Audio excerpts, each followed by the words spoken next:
शाम के 7 बजे थे जब मैंने खूनी अस्पताल के जंग लगे गेट को धक्का दिया। चरमराहट की आवाज ने हवा में एक कर्कश सिसकी भर दी, मानो दरवाजा खुद चीख उठा हो। पीछे राहुल ने अपना कैमरा कंधे पर ठीक किया और फुसफुसाया, अन्या, यहां से लौट चले, ये जगह सांस नहीं लेती। मैंने उसकी बात को हवा में उड़ा दिया। डर गया? तू तो हमेशा ऐसा ही करता है। ये सिर्फ एक उजाड़ इमारत है राहुल, 50 साल पुरानी धूल और चूहों का घर। मेरी आवाज में विश्वास था, जानबूझकर। मैं यूट्यूबर थी, अर्बन गॉथिक की मालकिन। मेरे चैनल के लाखों सब्सक्राइबर्स को भूत प्रेत में विश्वास नहीं था, लेकिन डर का एड्रेनालिन चाहिए था। और ये जगह सेंट इग्नेशियस एसाइलम मेरा सबसे बड़ा स्कोर होने वाला था। अंदर का माहौल तुरंत ही मेरे दांतों में ठंडक भर गया। हवा में सड़े हुए लकड़ी, गीली मिट्टी और कुछ और, एक मीठा सा बदबूदार गंध थी, जैसे कोई पुराना घाव सड़ रहा हो। मेरे जूतों के नीचे टूटी हुई कांच की चटखन सुनाई दी और फिर सन्नाटा। ऐसा गहरा सन्नाटा कि मेरी अपनी धड़कनें कानों में गड़गड़ा रही थी। लॉबी विशाल थी पर उजाड़। दीवारों पर झूलते हुए लैंप के टुकड़े, उखड़ी हुई टाइल्स और फर्श पर पड़ी हुई एक टूटी हुई गाड़ी, जिसे वे लोग स्ट्रेचर कहते थे। उसके पीछे की दीवार पर कोई पुराना भित्ति चित्र था। एक शांत बगीचा, फूल, आसमान, पर वो सब उतर चुका था। जगह जगह से पेंट उखड़ा हुआ और जो बचा था वो धुंधला पड़कर किसी चीखते हुए चेहरे जैसा लग रहा था। देखा? राहुल ने कांपते हुए कहा, अपनी दादी का ताबीज छाती से लगाए। यहाँ के दीवारों में आत्माएं फंसी हैं। लोग कहते हैं डॉक्टर मल्होत्रा यहाँ मरीजों के दिमाग में चाकू घोंपा करता था, बस इसलिए कि वो चिल्लाते थे। अंधविश्वास, मैंने तिरस्कार से कहा, पर मेरी आवाज में वो पहले जैसा आत्मविश्वास नहीं था। मैंने कैमरे की लाइट ऊपर की ओर घुमाई। छत पर लटकता हुआ एक बड़ा पंखा, जंग खाया हुआ, एक ब्लेड टूटी हुई। अचानक वो हल्का सा हिला। मैं ठिठक गई। तूने देखा? मैंने राहुल से पूछा। क्या? उसकी आवाज में डर था। वो पंखा, वो हिला। हवा होगी, उसने कहा, पर उसकी नजरें चारों ओर भटक रही थी, जैसे कोई अदृश्य खतरा उसे घेर रहा हो। तभी एक फुसफुसाहट। नहीं, एक नहीं, सैकड़ों। कमरे के कोनों से, दीवारों के भीतर से, फर्श के नीचे से, सिसकियां, रोना, हंसी, सब कुछ एक दूसरे में उलझा हुआ था। कोई बोल रहा था, मुझे छोड़ दो। कोई चीख रहा था, यहां से निकलो। और कोई गुनगुना रहा था, एक बच्चे का गीत जो अचानक एक भयानक चीख में बदल गया। राहुल का चेहरा सफेद पड़ गया। अन्या, हमें यहां से जाना चाहिए, अभी। मैंने अपने हाथ कांपते हुए देखे। मेरा दिमाग तर्क दे रहा था, इंफ्रासाउंड, वाइब्रेशन, पुरानी इमारत की आवाजें, पर मेरा शरीर जानता था कि ये कुछ और था, कुछ जीवित, कुछ भूखा। तभी मेरी नजर एक खुले दरवाजे पर पड़ी। डॉक्टर का कमरा। अंदर एक मेज पर धूल भरी डायरियां, टूटे हुए शीशे और एक फोटो, एक पतले चश्मे वाले आदमी की, जिसकी आंखों में एक ठंडी निर्दयी चमक थी। डॉक्टर अर्जुन मल्होत्रा। मैंने कदम बढ़ाया। आन्या, मत जा, राहुल चिल्लाया, पर मैं अंदर घुस गई। मेज पर पड़ी एक डायरी खुली थी। अंतिम प्रविष्टि, 23 अक्टूबर 1957। आज रात मैंने हार्ट ऑफ एगोनी को सक्रिय किया। उनकी चीखें, वो मुझे शक्ति देती हैं। वे कभी नहीं मरेंगे, वे हमेशा यहीं रहेंगे, और जो भी यहां आएगा वो भी रह जाएगा। मेरी सांस अटक गई। तभी पीछे से दरवाजा जोर से बंद हो गया। हम अंदर फंस गए थे, और अब फुसफुसाहटें बंद नहीं हुई, वे हंसने लगीं। दरवाजे के बंद होते ही राहुल ने उसे जोर से धक्का दिया। लकड़ी कर्कश आवाज करती रही, पर वो हिला तक नहीं, जैसे कोई अदृश्य हाथ बाहर से उसे जकड़े हुए था। ये नहीं हो सकता, राहुल की आवाज फटी हुई थी। उसने अपना तावीज फिर से छुआ, जो अब ठंडा पड़ चुका था, बर्फ जैसा। मैंने डायरी के पन्ने पलटे। अगले पृष्ठ पर एक खरोचा हुआ नक्शा था, भूतिया अक्षरों में लिखा, नीचे, वहीं जहां दर्द जन्म लेता है। नीचे की ओर एक छोटा सा लिफ्ट शाफ्ट दिखाया गया था, जिसके पास एक ताला लगा था, पर अब वो टूटा हुआ था। वहां, मैंने कहा उंगली उठाकर, नीचे कुछ है। अन्या, ये डायरी तो साफ जाल है। ये हमें नीचे बुला रही है। तू नहीं समझ रही, ये जगह हमें खा रही है। पर मैं सुन नहीं रही थी। मेरे भीतर कुछ चीख रहा था, न डर की बल्कि एक भयानक जिज्ञासा की। वायरल वीडियो का सपना, लाखों व्यूज, और फिर एक और आवाज, धीमी, मधुर, पर बर्फ जैसी। आजा अन्या, हम तेरा इंतजार कर रहे हैं। मैं चौंकी। तूने सुना? राहुल ने सिर हिलाया, आंखें फैली हुई। हाँ, वो मेरे कान में बोली। हम दोनों एक दूसरे को देखे। पहली बार मेरा संदेह टूट रहा था। यहां कुछ था, कुछ जो हमें जानता था। हम डॉक्टर के कमरे से बाहर निकले। लॉबी अब पहले से भी अंधेरी लग रही थी, हालांकि बाहर अभी भी संध्या थी। कैमरे की लाइट के किरण में धूल के कण नाच रहे थे, मानो कोई अदृश्य सांस उन्हें हिला रही हो। तभी एक आवाज, टप टप टप, पानी की बूंदें। हम कॉरिडोर की ओर बढ़े। दीवारों पर गीले निशान थे, जैसे कोई भीगा हुआ शरीर यहां से रेंग कर गया हो। गंध अब और तेज थी, सड़े हुए मांस और बुझे हुए अंगारों की। ये तो खून है, राहुल ने कांपते हुए कहा। अपनी उंगली फर्श पर लगे गीले निशान पर रखी। उसकी उंगली लाल हो गई। मैंने ऊपर देखा। छत से एक बूंद गिरी, सीधे मेरे गाल पर, गर्म, चिपचिपी। मैंने उसे पोंछा। मेरी उंगलियां लाल थीं। भागो, राहुल चिल्लाया। हम दौड़े। कॉरिडोर लंबा होता गया, मानो हम कभी अंत तक नहीं पहुंच सकते। दोनों तरफ के दरवाजे खुद ब खुद खुलने लगे। अंदर से सफेद पजामे पहने हुए आकृतियां झांक रही थीं। उनके चेहरे धुंधले, आंखें खाली गुफाएं। एक ने हाथ बढ़ाया, उसकी उंगलियां टेढ़ी, नाखून काले। मत देखो, मैं चिल्लाई, राहुल का हाथ पकड़कर। हमने एक मोड़ लिया और वहां था लिफ्ट शाफ्ट। दरवाजा खुला हुआ, अंदर कालिक भरी खाली जगह। एक टूटी हुई सीढ़ी नीचे उतर रही थी, जिस पर जंग और कीचड़ जमा था। यही है, मैंने कहा, सांस फूल रही थी। अन्या, ये गलत है, राहुल ने कहा, आवाज में आंसू थे। मेरी दादी कहती थी, जहां दर्द इकट्ठा होता है वहां भूत नहीं, भूख पैदा होती है। पर मैं पहले ही सीढ़ियों पर उतर रही थी। नीचे की हवा इतनी ठंडी थी कि मेरी सांस धुंध बन गई। अंधेरा इतना घना था कि कैमरे की लाइट भी उसे चीर नहीं पा रही थी। सिर्फ दीवारों का स्पर्श, नम, चिपचिपा, जैसे जिंदा त्वचा। तभी नीचे से एक धीमी धड़कती हुई आवाज आई, धड़क धड़क धड़क, जैसे कोई विशाल दिल धड़क रहा हो। और फिर एक रोशनी, मध्यम बैंगनी, धीरे धीरे धड़कती हुई। हमने आखिरी सीढ़ी उतरी। सामने एक विशाल गोल कमरा था, बीच में एक काला क्रिस्टल जैसा ढेर, जिसमें से वो बैंगनी रोशनी निकल रही थी। वो चमक रहा था, सांस ले रहा था। उसके चारों तरफ जमीन पर सूखे खून के निशान थे, सैकड़ों, हजारों, जो उसकी ओर इशारा कर रहे थे, मानो सभी मरीज अपना खून उसे भेंट कर चुके हों। हार्ट ऑफ एगनी, मैं फुसफुसाई। तभी राहुल चीखा। मैंने पलटकर देखा। उसके पीछे दीवार से एक काली छाया निकल रही थी, फिर दूसरी, फिर तीसरी। वे हमारी ओर बढ़ रही थी, बिना चले, बिना छुए, सिर्फ अंधेरे को गहरा करती हुई। दरवाजा, राहुल ने कहा। हमने पलटकर देखा। सीढ़ियां गायब थीं, दीवार चिकनी, बंद। हम फंस चुके थे। और तभी वो क्रिस्टल जोर से धड़का, धड़क।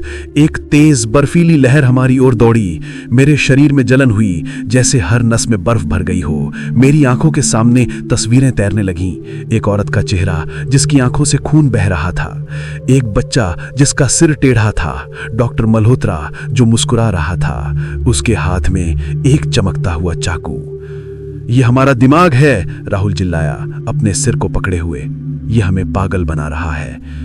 पर मैं जान गई थी, ये सिर्फ दिमाग नहीं था, ये सच था। और वो दिल, वो भूखा दिल, अब हमारी ओर देख रहा था। हवा अब सांस लेने लायक नहीं रही थी। हर सांस के साथ मेरे फेफड़ों में बर्फ जम रही थी।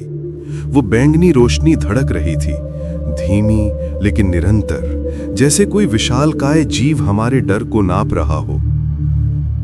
अन्या, मेरी आंखें, राहुल की आवाज टूट गई। वो अपने चेहरे पर हाथ फेर रहा था, उंगलियां कांप रही थीं। मैं तुझे देख नहीं पा रहा। तू खून से ढकी हुई है। मैं ठीक हूं राहुल, मैं चिल्लाई, पर मेरी आवाज भी कांप रही थी। मैंने अपने हाथ देखे, साफ, सामान्य, पर जब मैंने राहुल की ओर देखा तो उसकी त्वचा पर काले निशान फैल रहे थे, जैसे कोई जहर उसके भीतर से उबल रहा हो। तभी दीवार से एक आवाज आई, गहरी, जली हुई, फिर भी स्पष्ट। तुम दोनों मेरे अंतिम मेहमान हो। हम दोनों ने एक साथ मुड़कर देखा। दीवार से धुआं उठ रहा था, काला, घना। वो धीरे धीरे एक आकृति बनाने लगा, लंबा, पतला, चश्मा, गहरे जले हुए चेहरे के निशान। डॉक्टर अर्जुन मल्होत्रा। उसकी आंखों में वही ठंडी चमक थी, पर अब उसमें एक भयानक खालीपन भी था, जैसे वो खुद भी कैद हो। तुमने मेरे शब्द पढ़े, उसने कहा, आवाज में एक विकृत मधुरता। तुम जानते हो कि यहां क्या है। तुमने इन लोगों को मार डाला, मैं चिल्लाई, गुस्से से कांपती हुई। नहीं बेटी, उसने मुस्कुराते हुए कहा। उसके होंठ जले हुए थे, लेकिन मुस्कान अभी भी थी। मैंने उन्हें अमर बना दिया। उनका दर्द, उनकी चीखें, वे इस जगह की आत्मा है। और अब उसने हमारी ओर इशारा किया। उसकी उंगलियां धुएं जैसी थीं। तुम भी उनमें शामिल हो जाओगे। कैसे? राहुल ने फुसफुसाया, आवाज में हार। डॉक्टर मल्होत्रा की आंखें चमकी। एक को बलिदान करो, एक को हार्ट में मिला दो, तब दूसरा जा सकता है। मैं हंसी, एक उदास, टूटी हुई हंसी। तुम पागल हो। नहीं बेटी, उसने कहा, आवाज में अचानक दया जैसा कुछ। मैं तो बस इसका द्वारपाल हूं। असली भूख वो है। उसने पीछे की ओर इशारा किया, उस काले क्रिस्टल की ओर जो अब तेजी से धड़क रहा था। बैंगनी रोशनी लाल में बदल रही थी। तभी राहुल ने मेरा हाथ पकड़ा। उसकी उंगलियां बर्फ जैसी ठंडी थी। अन्य, मेरी आवाज में एक अजीब शांति। तू जा। क्या? मैंने कहा, आंखें फैली हुई। तू जा, मैं यहां रहूंगा। उसने अपना तावीज उतारा। वो अब पूरी तरह काला पड़ चुका था, बीच में एक दरार। मेरी दादी कहती थी, कभी कभी प्यार ही सबसे बड़ा बलिदान होता है। नहीं, मैं चिल्लाई उसे पकड़ने की कोशिश करते हुए, पर राहुल ने मुझे धक्का दे दिया, एक छोटे से दरवाजे की ओर जो अभी तक दिखाई नहीं दिया था। भाग अन्या, अभी! उसने मुड़कर उस काले दिल की ओर देखा और चल पड़ा। राहुल, मत जा! मैं रोते हुए चिल्लाई, पर वो सुन नहीं रहा था। डॉक्टर मल्होत्रा की आंखों में एक अजीब संतुष्टि थी। वो धुएं में विलीन हो गया। और फिर वो हुआ। जैसे ही राहुल उस क्रिस्टल के पास पहुंचा, वो चमक उठा। एक तेज चीखती हुई रोशनी, काले धागे उसके शरीर से निकले, उसे जकड़ने लगे। वो चीखा, एक ऐसी चीख जो मेरी हड्डियों तक कंपा दी। पर फिर उसकी आवाज धीमी हो गई, बदल गई। उसका चेहरा वो धुंधला हो रहा था। उसकी आंखें बैंगनी हो गईं। उसके होंठ हिले, पर शब्द उसके अपने नहीं थे। सैकड़ों आवाजों का मिश्रण। अन्या, हम तुझे छोड़ेंगे नहीं। मैं पीछे हटी, आंसू बह रहे थे। मैंने उस छोटे से दरवाजे को खोला। एक संकरी सी सीढ़ी ऊपर की ओर जा रही थी। मैं भागी, ऊपर, फिर ऊपर। मेरे पैर फिसल रहे थे, मेरा दिल धड़क रहा था। मेरे कानों में राहुल की आखिरी चीख गूंज रही थी। मैंने जमीन पर कदम रखा। बाहर ठंडी ताजी हवा, सुबह का पहला उजाला आसमान में फैल रहा था। मैं गिर पड़ी, घास पर लेटी, सांस लेती हुई, रोती हुई। मैं बच गई थी। पीछे खूनी अस्पताल की इमारत चुपचाप खड़ी थी, अब सिर्फ एक उजाड़ इमारत। मैंने अपनी बांह देखी। 3 खरोंचें थीं, गहरी, नीली, ठंडी, और वे धीरे धीरे हिल रही थीं। मैं 3 दिन तक बोली नहीं। पुलिस ने मुझे उठाया था, गीले कपड़ों में, कांपती हुई, आंखों में खालीपन। मैंने सब कुछ बताया, राहुल, डॉक्टर मल्होत्रा, वो काला दिल। पर उनकी नजरों में सिर्फ एक ही भाव था, दया। एक इंस्पेक्टर ने कहा, बेटा, तुम्हारा दोस्त गुम है, लेकिन वो अस्पताल, वहां कुछ नहीं है, सिर्फ खंडहर। उन्होंने खूनी अस्पताल की तलाशी ली। कोई तहखाना नहीं मिला, कोई लिफ्ट शाफ्ट नहीं, कोई क्रिस्टल नहीं, सिर्फ टूटी खिड़कियां, गिरी हुई छत और चूहों के बचे हुए। तुम्हारा कैमरा? उन्होंने पूछा। मैंने सिर हिलाया। गुम हो गया। सच था। मैंने उसे वापस जाकर ढूंढने की हिम्मत नहीं की, पर मैं जानती थी वो वीडियो अभी भी वहां था, राहुल की आखिरी चीख के साथ। मैं अपने छोटे से फ्लैट में लौटी। दिल्ली के एक भीड़ भाड़ वाले इलाके में ऊंची इमारतें, गाड़ियों की आवाज, लोगों की भीड़, सुरक्षा का एहसास। पर रात को सब बदल जाता। पहली रात मैंने सुना एक फुसफुसाहट, अन्या। मैंने बिजली जलाई।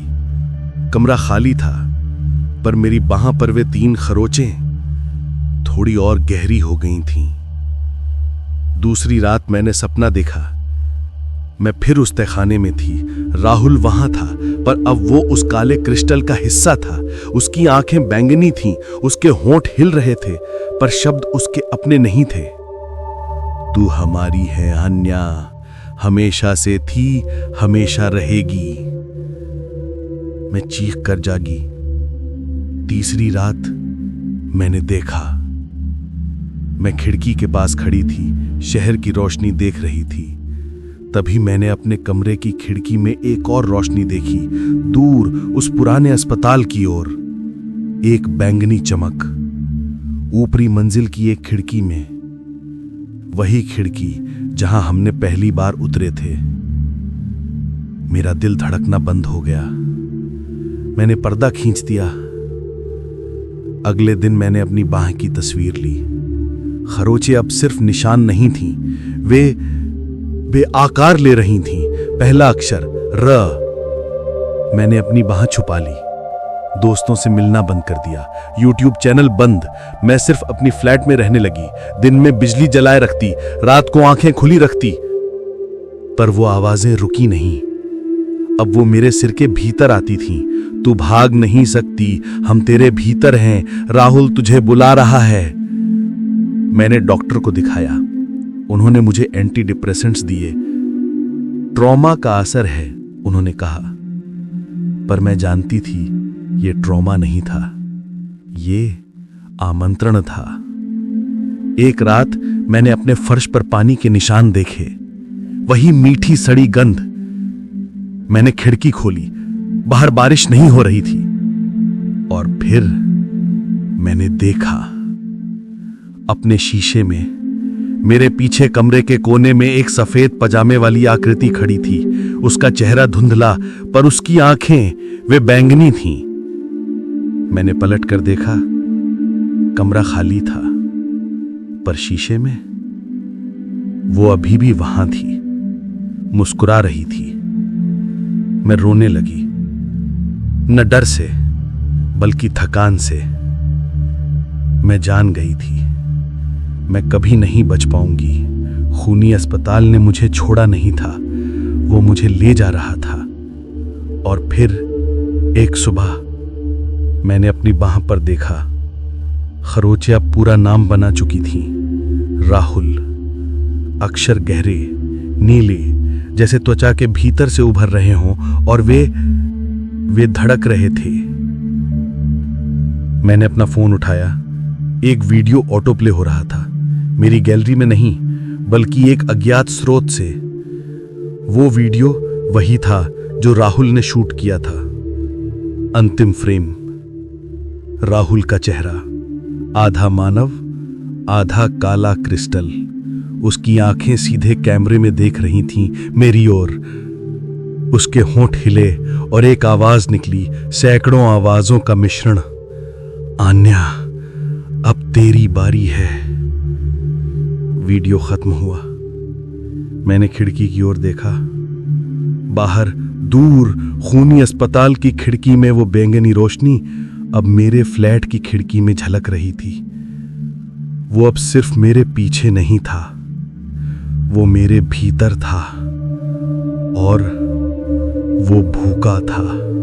मैंने खिड़की बंद कर दी, पर्दे गांठ मारकर बांध दिए, बिजली के सभी स्विच ऑन कर दिए। फिर भी वो रोशनी आ गई, बैंगनी, धीमी, धड़कती हुई।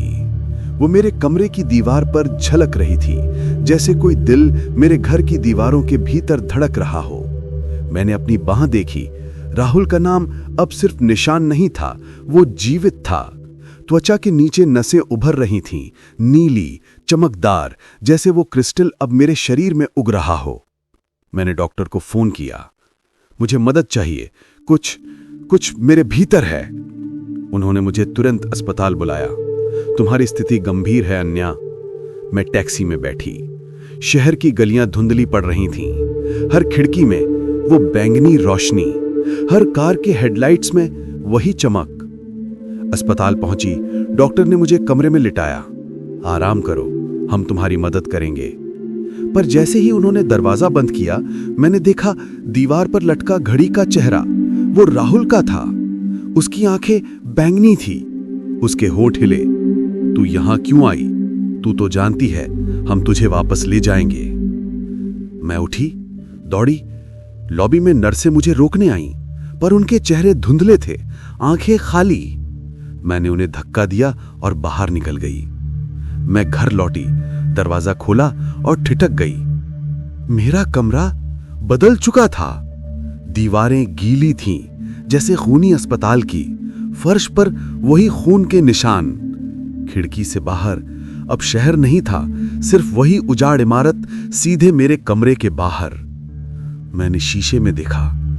मेरा चेहरा वही था, पर मेरी आंखों के कोने से एक बूंद बैंगनी तरल पदार्थ बह रहा था।